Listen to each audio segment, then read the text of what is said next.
It started off innocent enough. I wanted to make little shrinky dinky charms, preferably of 2 little ghosts. Little paint palette. He can be painting his friend. Oh my gosh, I'm so... I used TikTok generator to help me pick some objects, the little paint palette. I did this little pencil trick without making it fall, and then it was time to start sketching. I had a little bit of a hiccup when I realized that my shrinky dinky paper was white and not clear like I was expecting it to be, but I came up with a cute little design. I couldn't really see the design that I was supposed to trace over because it was white and not clear.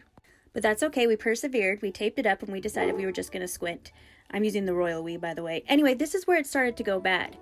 I made the forehead too big. I had to change it. I accidentally made the palette into a skid mark, but then I was like, you know what? We'll just use the old painting to be the background of a new one. So I started again on the paint palette. I did the paintbrush, draw the cutesy little eyes. Everything was going good. I started to draw the ghost that was being painted by his devious little friend.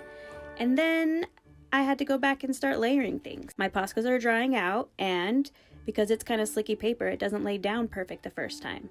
Look, I drew a paint splat right over this fella's eye. It was so cute. I really had to layer up on the paint palette because it needed to show up over the brown.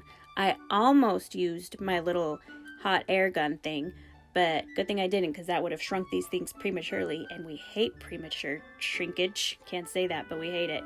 Anyway, I did a little outline, didn't like it, so I did a heavier outline, and then I messed it up, and that ghost on the right started to look like a kitty cat. So I decided we'll just do white over it and erase everything, but then it turned gray, so I was like, well, just work with it. And I had to turn off the camera at this point. It's like when you go to the bathroom and it's really intense, so you have to like take your shirt off. When it gets really intense, I have to turn the time lapse off so I can really get in there and concentrate. And then I was done with it. It was looking okay, so I decided to shrink their little dinks. Oh my gosh, this video. Anyway, it was horrible. It was horrifying. All those layers had made this crack, and they looked like they had horrible ghost skin conditions. I tried to fix it with Mod Podge, but look at that palette. Horrifying. This guy is the worst. He looks